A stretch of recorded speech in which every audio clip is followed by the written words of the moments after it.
और नारद जी महाराज कह रहे हैं कि हर व्यक्ति अपने कर्म में, कर्तव्य में 4 बातों का तो ध्यान रखता है, जिसको हम चतुर्विध पुरुषार्थ कहते हैं: धर्म, अर्थ, काम और मोक्ष। और चारों बातों का ध्यान नहीं रखता तो चारों में से किसी एक बात का ध्यान तो रखता है। आप सब लोग अपने अपने प्रोफेशन का चिंतन कीजिए 1 मिनट के लिए, और आप ध्यान से अपने प्रोफेशन पे ही दृष्टि डाल के आप किस चीज का ध्यान रखते हो? आप धर्म का ध्यान रख करके अपना प्रोफेशन का पालन करते हो? कई बार नहीं, कई बार आप अधर्म भी चुन लेते हैं। दूसरी चीज आती है अर्थ, धन।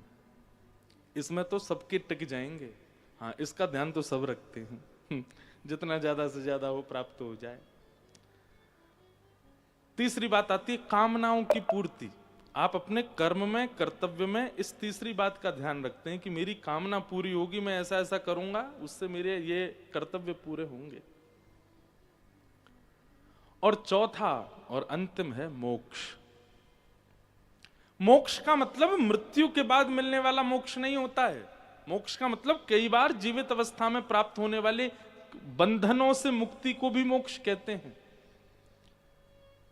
आप गलत खाते पीते थे, लेकिन किसी कारण से आपने उसको छोड़ दिया, किसी गुरु के आश्रय में जाके छोड़ दिया, यह भी एक मुक्ति है।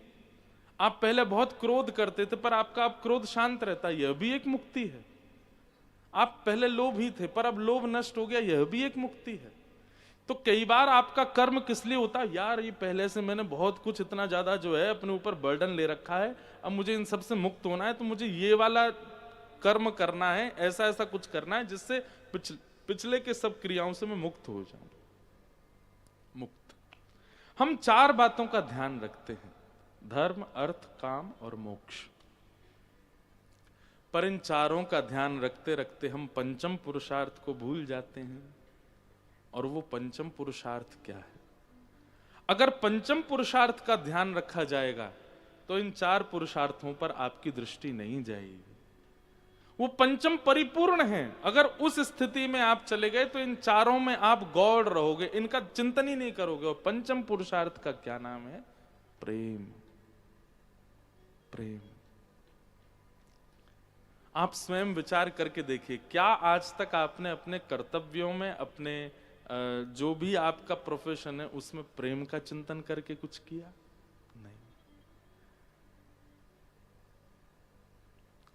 सुबह उठने से लेकर के रात्रि सोने तक आप धर्म, अर्थ, काम, मोक्ष का चिंतन करते हैं, प्रेम का नहीं। प्रेम की स्थिति में आप नहीं जाते। इसीलिए अपने कर्तव्यों में हमको कहीं ना कहीं असंतुष्टि का अनुभव होता है। कहीं ना कहीं हम उससे संतुष्ट नहीं होते। कर रहे हैं बस, आनंद नहीं आ रहा है। कर रहे हैं बस, प्रसन्नता नहीं है। क्यों? क्योंकि प्रेम का आपने उपयोग ही नहीं किया। वहां प्रेम को केंद्र में रख करके वो क्रिया की ही नहीं गई है।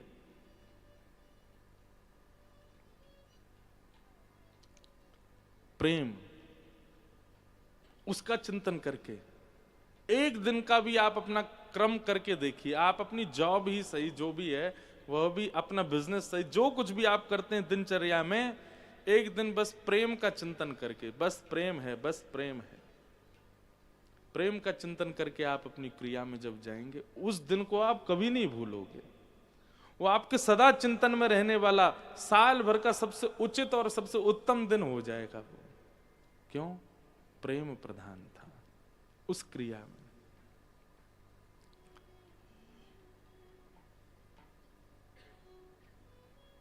वही बात यहां पर नारद जी महाराज कह रहे हैं वेद व्यास जी को, हे व्यास जी, आपने जितनी भी रचनाएं की हैं, उन रचनाओं में आपने धर्मार्थ काम मोक्ष को प्रधानता दी है, प्रेम को प्रधानता नहीं दी।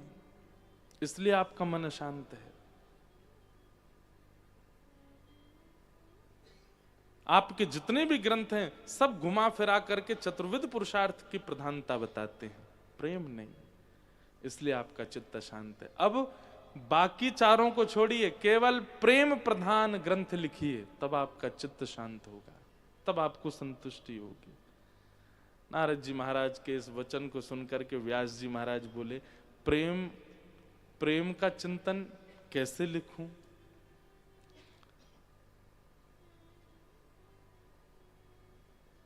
तब नारद जी महाराज ने उनको उपक्रम बताया प्रेम में जाने का। क्या?